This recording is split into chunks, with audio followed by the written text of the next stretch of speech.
Giant fortresses of stone rise disparately, separated by deep valleys. They are the remains of an ancient seabed and of islands that formed in a tropical sea hundreds of millions of years ago.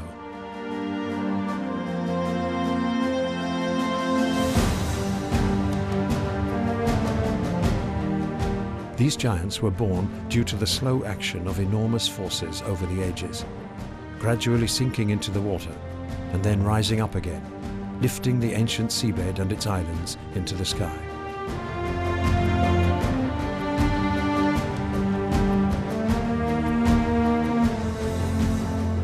These islands of stone have navigated the sea and the ice and now ride the clouds, playing with the thousands of colors of the light reflected from their infinitely numerous shapes.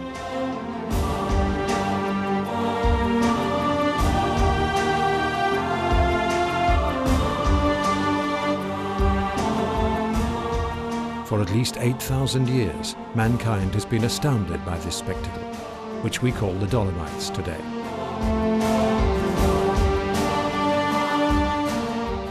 The first explorers in the 18th and 19th centuries described these scenarios as the realm of the Titans or of the Pale Mountains.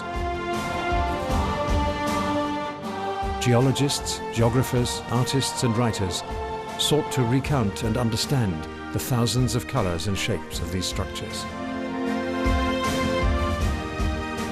Still today, despite modern man's scientific knowledge, we are astounded when we contemplate this realm of rocks, the only one of its kind in the world.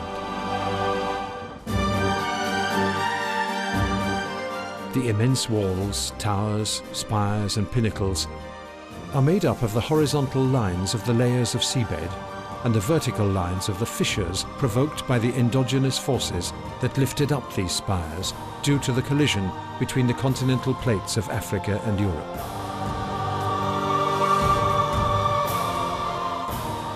These crisscrossing lines are the deep secret of the infinite shapes of these mountains.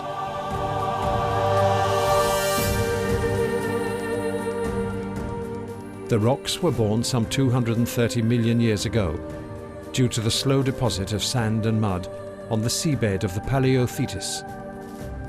The ancient sea created the horizontal layers, and only after 100 million years had gone by, the endogenous forces of the earth began lifting and gradually bending the gigantic pack of sediments, creating vertical, oblique or contorted lines.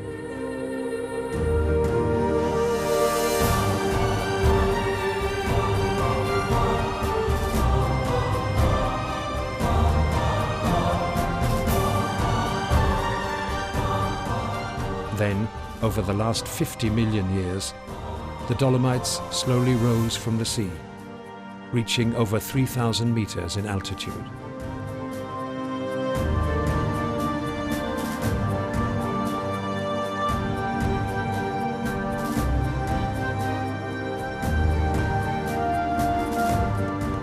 Finally, the ice and water eroded the summits.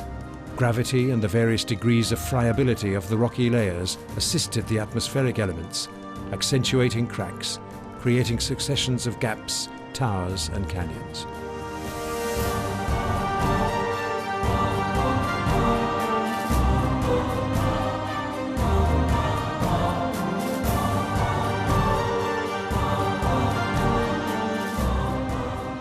Over the last 10,000 years, after the glaciations had deepened and rounded out the valleys, the Dolomites took on the final shapes that we observe today.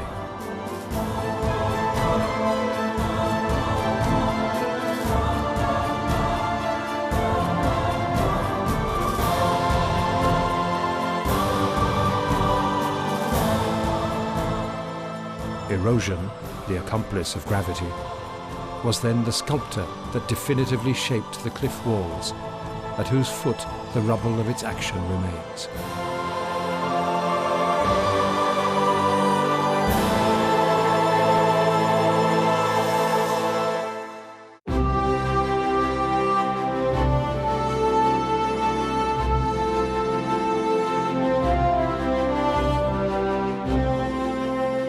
Today, woods and valleys separate the islands that formed, as if they were stretches of the ancient Thetis Sea.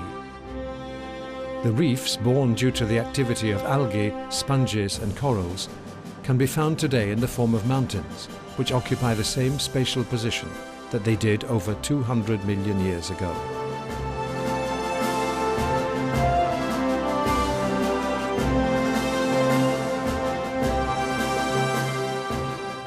All of this slow succession of events is written in the rocks and fossils, which tell us what happened at the bottom of that tropical sea which no man was there to see, when the dinosaurs left their footprints in the mud and on the beaches.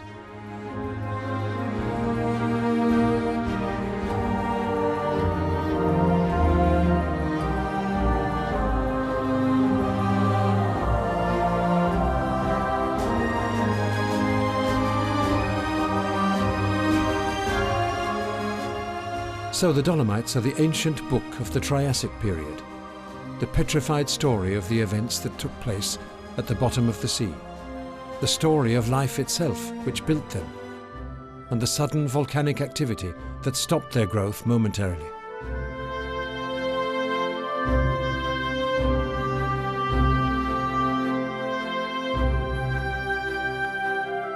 Black rocks, interspersed with lighter-coloured calcareous layers, testify to this catastrophic time for life on the reefs, while the fossil remains of the ancient inhabitants of the sea relate to us with their shapes, the reality of the distant past. This story is complex and fascinating, as intricate as the shapes that make up the individual rocky groups, which give life to the landscape of the Dolomites.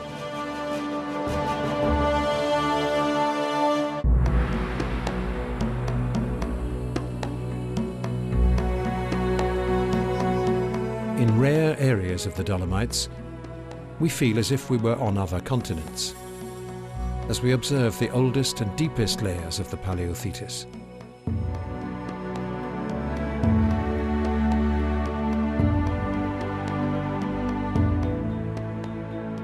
The different and fragile consistency of the deposits is particularly subject to erosion by water, which digs deep canyons, washing out the terrains of various colours and compositions.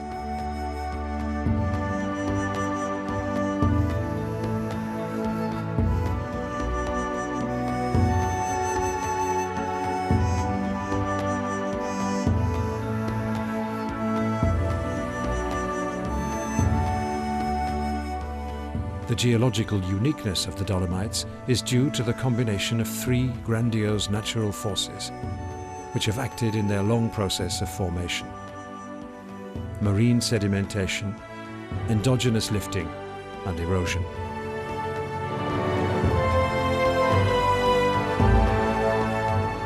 So the Dolomites are born of the combination of these three natural phenomena. The chemical composition of the most important stone, dolomite, from which the giants take their name, contributes to this alchemy.